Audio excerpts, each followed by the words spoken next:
Bueno, ahora lo que vamos a ver es la ecuación radial. ¿Listo?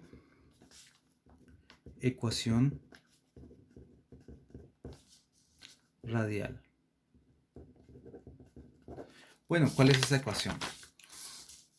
Entonces ya sabemos que estas dos funciones, el comportamiento tiene que ser como el producto de una función radial con una función angular. ¿Listo? Entonces cuando nosotros sustituimos esta función dentro de esta ecuación, que está acá arriba, ¿sí? Entonces fíjense que la parte radial, la parte angular puede ser factorizada de esta ecuación. ¿Sí? ¿Factorizada cómo? Entonces, primero, este operador que está aquí, al actuar sobre esta función, solamente va a actuar sobre la función radial. De tal forma que la parte angular pues va a ser como una constante y sale afuera de este operador, acá afuera. Entonces lo puedo factorizar. Veamos qué pasa con este. Este, actuando sobre este, solamente va a actuar sobre la parte radial y no le va a hacer nada a la parte angular, porque precisamente es un potencial que depende solamente del radio. Entonces nuevamente este lo puedo sacar afuera, lo puedo factorizar y lo puedo sacar afuera, ¿sí? Ahora veamos qué pasa con este operador. Este operador, ¿qué le hace a esto? Bueno, este operador tiene una parte radial y tiene una operadora de momento angular, que este sí tiene operadores angulares. Y nosotros ya sabemos qué le hace este operador, ¿cierto? Ya sabemos qué le hace este operador al cuadrado a esto. Va a actuar solamente sobre la parte angular. Y cuando actúa sobre este, ¿qué le va a sacar? Pues sus vectores propios, sus valores propios, ¿sí? ¿Cuáles son? Acá está. Es esto. Entonces, esto actuando sobre esto simplemente te da este término multiplicado por esta misma función. Y nuevamente, la función angular, ¿sí? Ya tiene esta constante acá y tiene esta función de acá, la puedo sacar afuera. Entonces, en total yo puedo factorizar, ¿sí? De todo este término puedo factorizar la parte angular, teniendo en cuenta que aquí voy a colocar, en vez de L cuadrado, voy a colocar su autovalor, que es L por L más 1 por H barra al cuadrado. ¿Listo? Y fíjense que acá pues también puedo factorizarlo, ¿no?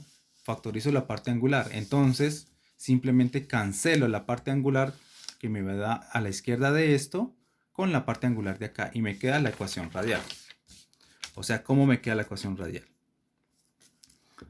Entonces, menos h barra al cuadrado sobre 2 mu por 1 sobre r por la derivada, la segunda derivada del radio con respecto a r, más, o sea, ojo, este término es este que está acá, más este término, pero este término actúa sobre la parte angular y te saca el autovalor. Y eso es L por L más 1 por h barra al cuadrado, ¿sí? Dividido 2 mu por r cuadrado. Más el otro término que nos falta, que es b sub r. ¿Por qué función? Por la función radial. Bueno, en este caso que depende de K y L. ¿Listo? La parte angular pues la he sacado afuera. Acá está. Acá.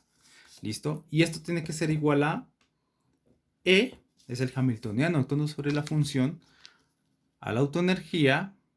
¿Sí? Pues en este caso la autoenergía pues tiene que depender de los números cuánticos K y L. Ya después vamos a ver. ¿Sí? Vamos a especificar eso. Por la función radial. ¿Sí? ¿Qué pasó con la parte angular? Pues la parte angular de este lado derecho se fue con la parte angular de este lado izquierdo. ¿Sí? Lo cancelamos y nos queda solamente la función radial. ¿Sí? Entonces, esta es la ecuación diferencial que gobierna la parte radial, que gobierna la dinámica de la parte radial. ¿Sí? Entonces, ahora lo que nos tenemos que concentrar es en esta ecuación y tratar de modificarla un poquito para ver cómo podemos solucionarlo, cuáles son las soluciones de la función radial. ¿Listo? Vamos a empezar dando algunas nociones. Bueno, acá me faltó KL, ¿sí? Es una función radial que depende de K y de L. Bueno, entonces, fíjense que hay una forma de simplificar esta función radial, ¿sí? Hay una forma de colocarla un poco más bonita, un poco más fácil, más tratable, ¿sí? Entonces, eso es haciendo la siguiente sustitución. Vamos a decir que esto siempre lo podemos hacer, siempre se puede hacer esto. Siempre podemos definir las funciones como el producto de dos funciones, ¿sí? Cualquier función, yo puedo definirla como un producto de dos funciones. En especial, la función radial la voy a definir, que depende de K y de L, ¿sí? La voy a definir como el producto de dos funciones. ¿Qué funciones? Pues una función que sea inversamente proporcional al radio y por alguna otra función que dependa de esos números cuánticos K y L y que dependa del radio, ¿sí? Esto siempre se puede hacer. Si nosotros hacemos esto, ¿sí? Si nosotros sustituimos la parte radial, la función radial, con esta nueva forma, ¿sí? Pues obviamente estos términos van a actuar sobre esta parte, todo esto, ¿sí? Fíjense, por ejemplo, que esto multiplicado por esto, pues esta R se va, esta R con esta R se va, y te queda una simple derivada con respecto a esto, ¿sí? Bueno, hay que hacerlo un poco despacio, porque es una segunda derivada, ¿listo? Entonces, si nosotros hacemos estrictamente esta operación, ¿sí? Nos va a salir la siguiente ecuación. Menos h barra sobre 2 mu por la derivada, ¿sí? Segunda derivada con respecto al radio, más este término, ¿sí? L por L más 1 por h barra al cuadrado sobre 2 mu r cuadrado, ¿sí? Más br, y todo eso va a estar actuando sobre esta nueva función que está acá, mu de kl por r igual a ekl por mu kl de r, ¿sí? Entonces, ustedes se preguntarán, ¿no?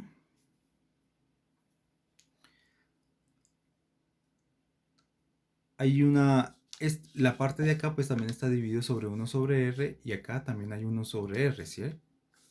1 sobre r por mu y 1 sobre r por mu. Entonces ese 1 sobre r pues se va con, el 1 sobre r se va con la parte de acá, ¿sí? Con la parte que está 1 sobre r. O sea, en este lado, actuando sobre actuando sobre esta función, pues es reemplazar esta función por esto, ¿sí? Lo mismo con este, y acá lo mismo. Y todos tienen en común un 1 sobre r, ¿sí? Y acá también hay 1 sobre r. Entonces fíjense que acá hay 1 sobre r, acá hay 1 sobre r debido a la función, ¿sí? Acá también lo mismo, entonces eso se factoriza y se va con el 1 sobre r que está acá, y te queda solamente este término. ¿Listo? Entonces fíjense que básicamente si nosotros introducimos esta función acá, este r se va con este r y te queda esto que está acá, y te queda solamente la segunda derivada con respecto a r. Este 1 sobre r lo puedo sacar afuera. Acá esta función pues es 1 sobre r por esto, el 1 sobre r también lo puedo factorizar, y lo mismo acá lo puedo factorizar, y me queda toda esta ecuación, ¿sí? Entonces es fácil de comprobarlo. Entonces fíjense que esta función ya es mucho más bonita, ¿sí? ¿Por qué? Porque ya no tengo un 1 sobre R acá. Entonces fíjense que esto es un problema, si ustedes se fijan bien, esto parece ser un problema en una sola dimensión, ¿sí? En una sola dimensión. Hagan de cuenta que R lo vamos a reemplazar por X, por ejemplo.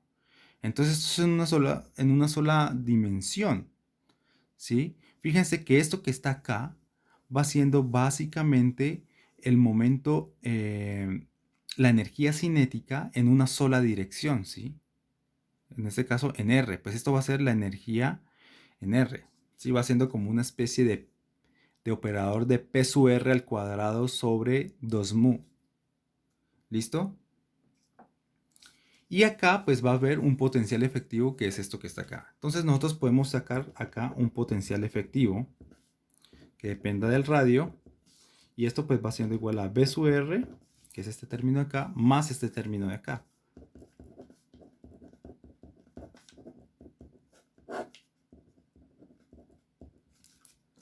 ¿Listo?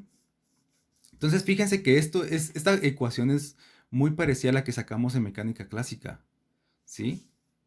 Muy parecida, solamente que en vez de L cuadrado, pues tiene L por L más 1, por H barra al cuadrado.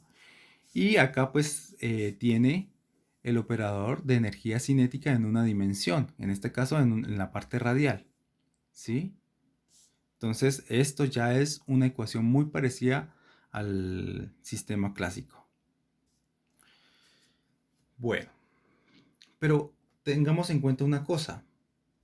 ¿Sí? Hablemos un poquito sobre este potencial efectivo. Resulta que este potencial efectivo pues tiene este término, ¿sí? Y este término siempre es positivo, ¿sí? Siempre es positivo. ¿Por qué? Porque L siempre es positivo y pues porque R cuadrado pues siempre va a ser positivo. Entonces todo esto siempre va a ser positivo. Entonces este se le llama como término centrífugo, ¿sí? Término centrífugo. Porque como es positivo, entonces siempre hace tender a que la partícula esté más y más alejada del centro, ¿sí? Porque es positivo. Y este potencial generalmente siempre es negativo.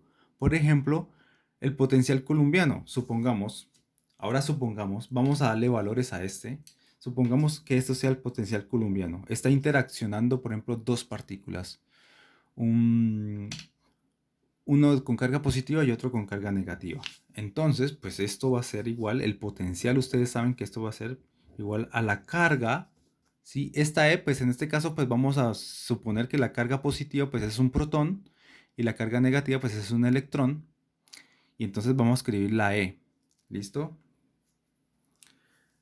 La E haciendo referencia a la carga de cada uno de ellos, ¿sí? Y absorbe todas las constantes que tenga el potencial. Por ejemplo, ¿qué constantes? La constante K, ¿se acuerdan? La constante eléctrica, K eléctrico, ¿sí? Entonces, esos constantes le absorbe este término E. Y ustedes saben que aquello menos sobre R cuadrado. ¿Listo?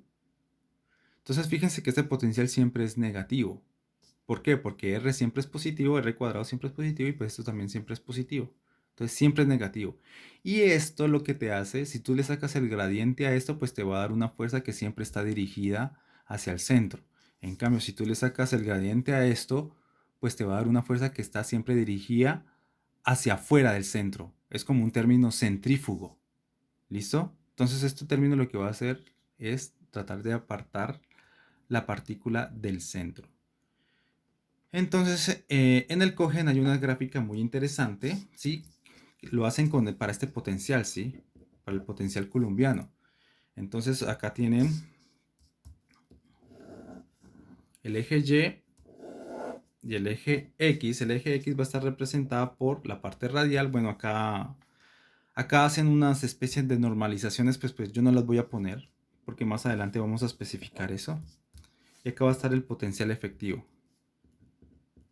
Entonces, fíjense que es la suma de estos dos potenciales, ¿no? Entonces, claramente, cuando L es igual a 0, pues solamente me queda que el potencial efectivo es simplemente el potencial central, que en este caso es el potencial eléctrico, cuando L es igual a 0. Entonces simplemente tengo esto. Y dibujar esto es esto. ¿sí? Entonces, esto es para L igual a 0. Para L igual a 1, pues entonces a esta figura le tengo que adicionar este término para L igual a 1. Entonces lo que va a hacer es como una especie de cosa así.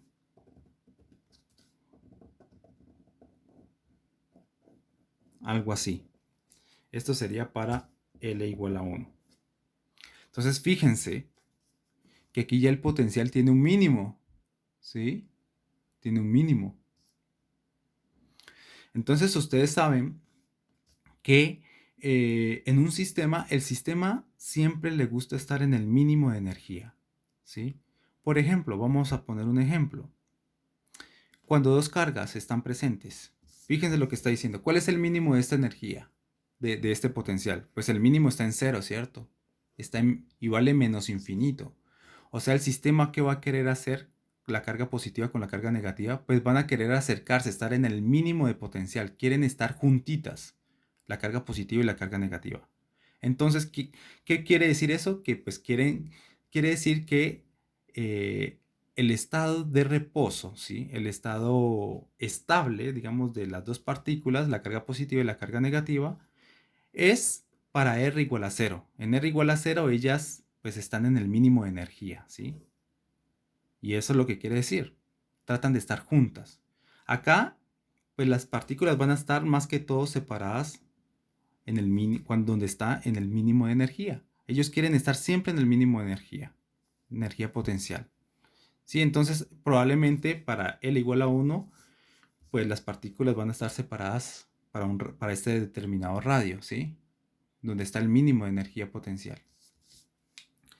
Bueno, eso es hablando solamente clásicamente, ¿no? Todo esto estoy describiendo si fuera una partícula sometida a un potencial clásico, ¿no? Bueno, y si por ejemplo para L igual a 2, entonces tendríamos como algo así.